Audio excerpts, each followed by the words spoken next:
You know, I have a warm spot in my heart for TikTok because I won youth by 34 points. And there are those that say that TikTok had something to do with it. That was President Trump weighing in on the future of TikTok, set to be banned by January 19th if the ByteDance-owned app does not sell to a U.S. interest. One potential buyer joins us now with reaction. Frank McCourt is the executive chairman of McCourt Global. He's also a former owner of the LA Dodgers. Frank, always good to see you, sir. Tell me, what is your reaction to the president? He was asked about a potential ban. He said he has a warm spot in his heart for TikTok, generally because he says they won the youth vote by 24 points. Well, yeah, hi, Dave. Nice to be with you. We obviously have a warm spot for TikTok as well, or we wouldn't be bidding to purchase the platform. Yeah, what we believe here is that we have a broken internet. Time has passed for us to be living with the internet we have, where we're all surveilled, our data is scraped, and algorithms are applied to the data, and we're all essentially manipulated. It's time for an upgrade to the internet, where you and I own our identity, our data, our relationships, and if we can shift gears and have that kind of internet where people are empowered, not exploited, then I think we're going to have an awesome internet again, and it will be more in keeping with the original visionaries intended when they created the internet. The reason to buy TikTok is to move 170 million users over to the new stack we've created. We have 1.5 million now using this upgraded internet. So we have more than a proof of concept. We're good to go. And now we just need scale. And I just think it's a wonderful opportunity to create a win-win here, where President-elect Trump can win, the American people can win, having their national security interest protected. President Xi can win by not selling the algorithm, and the shareholders of U.S. TikTok can win, and then most importantly, the 170 million users of TikTok can win. I do want to dive back into the people's bid in just a moment, but that comment from the president-elect, does that imply to you that he will let TikTok remain business as usual? I don't interpret it that way at all. The legal system that we have in this country is doing its thing, right? So ByteDance appealed the legislation on constitutional grounds. The 3-judge panel ruled against them 3-0 and said, no, this is a serious national security issue. And the legislation was passed in a legal and strongly bipartisan way, I might add.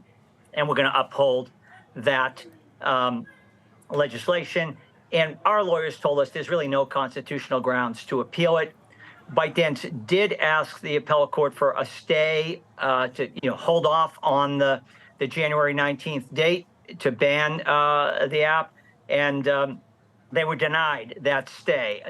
So the legal process is moving forward. If ByteDance decides not to sell it, which would be their prerogative, we hope they come to a different conclusion.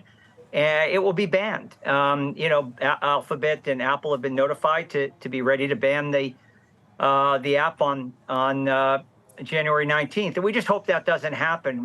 There's a deal to be made here. President-elect Trump is a deal maker for sure. And I'm hopeful that we can get something accomplished so that the ban doesn't go into effect. And I think what President-elect Trump was referring to is that let's find a way to make a deal here and keep the app up and running. Do you think TikTok is a national security threat? Yes, absolutely. And I've had the privilege of seeing some of what was shared with our Congress men and women, and I understand clearly why this app is viewed as a national security threat and needs to be shut down or in American hands, because it is powerful technology that it knows everything about its users, and it can manipulate what they think and what they believe, and that's exactly what this platform has been doing, and that's a very unhealthy thing for America and Americans. This is a country that operates differently than China. China is a autocratic country. It is very centralized. So having a platform, that surveils and it gathers up people's data and it is very consistent with that type of political ideology and methodology. We have a different country. We're built on human rights and freedom and independence and liberty and the protection of individuals' rights, and not the idea of surveilling people and scraping their data and micro target and profiling them and targeting them. And this is a big problem. And what a great opportunity, though, Dave, to turn a problem into a solution here.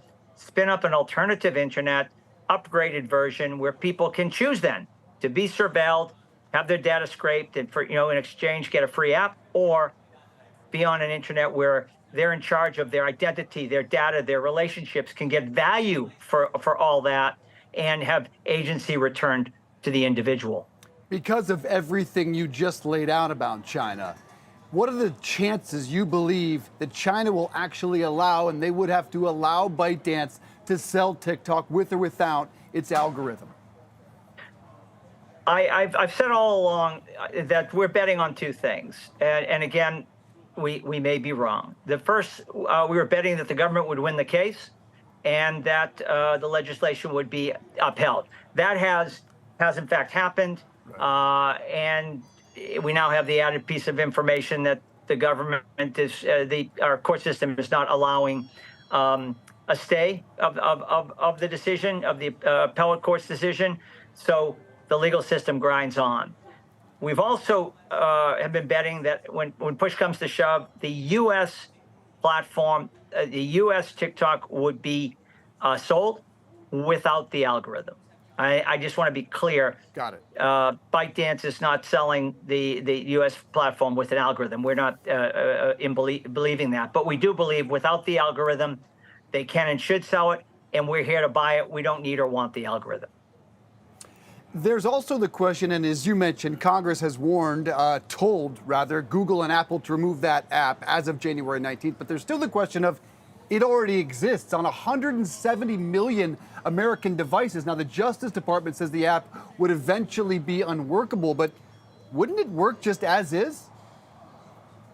That's a great question, and I don't believe it will work as is, because I think that you will have a fairly rapid deterioration of the app. These apps need to be upgraded constantly, and when there's no ability to do that, you will see an erosion in the app itself and the experience and so on and so forth. So you're right; it's not like flipping a switch per se.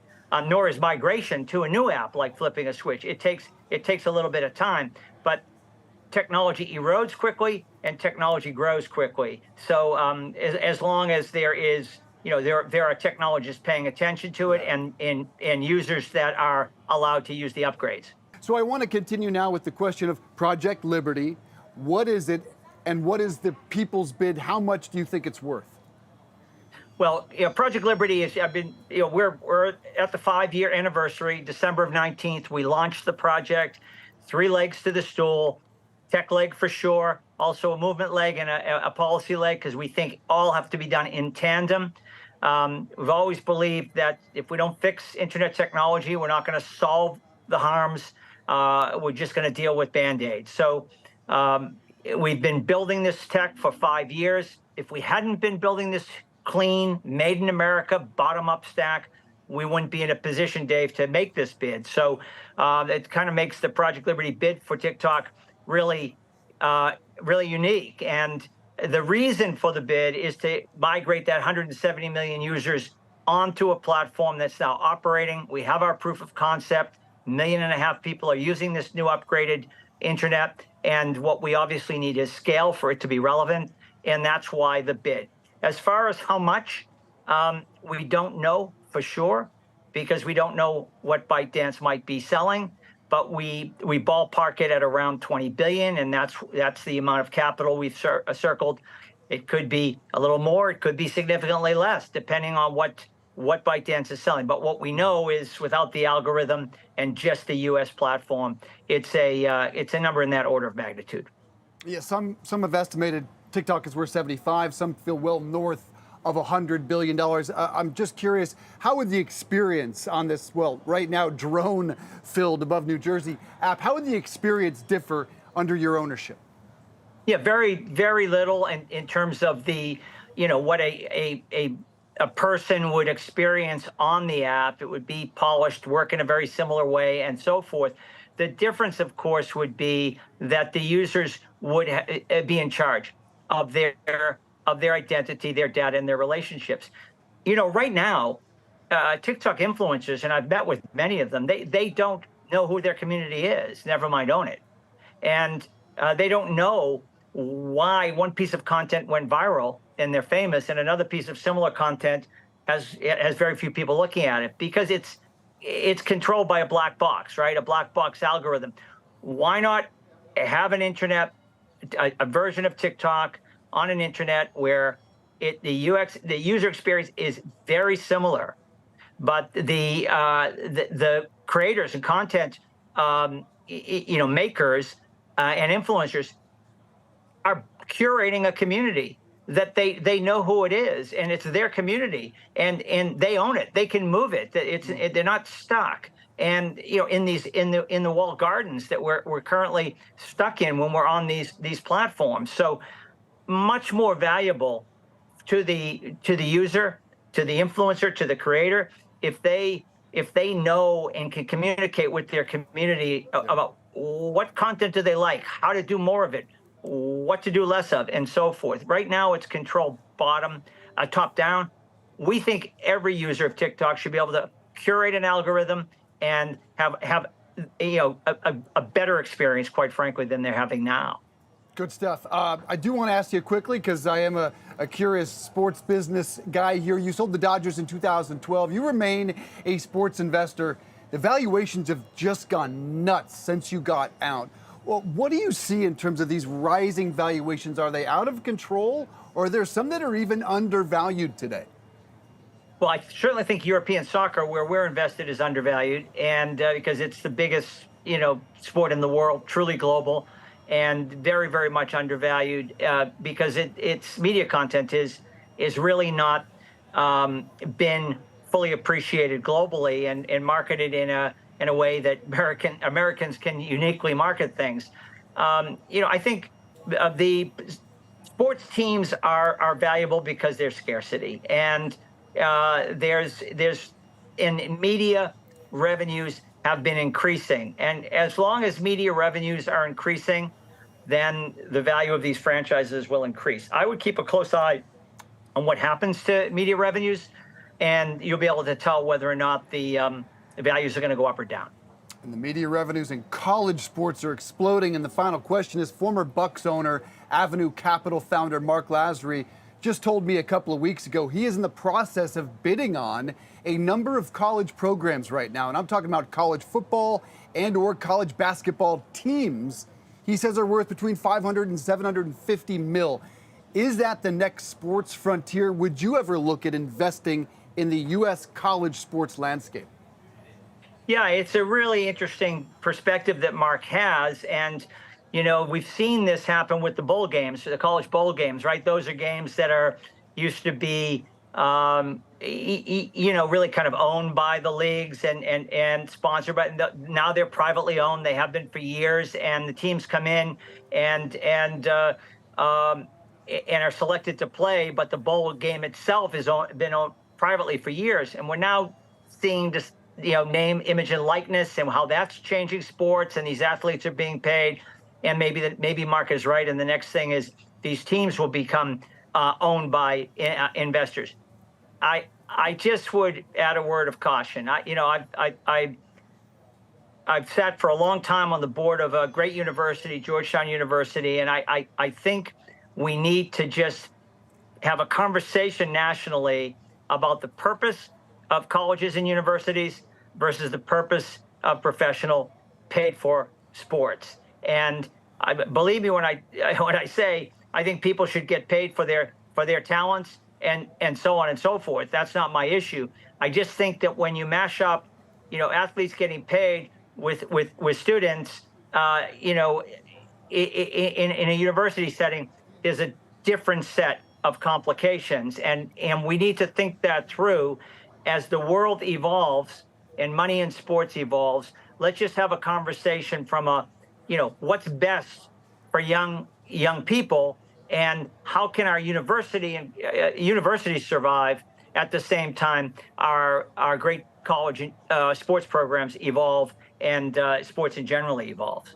Very interesting. Yeah, Dylan Gabriel, who was just a Heisman Trophy candidate over the weekend, told me he's been there for 4 years, and he said he's never seen anything like it. He calls it the Wild Wild West, and he said the amount of money in the sport even blows his mind. It is interesting times on a number of fronts. Frank McCourt is the executive chairman of McCourt Global, a former owner of the Dodgers. Been a great pleasure having you on. Love to have you back on Cheddar, sir. Thanks.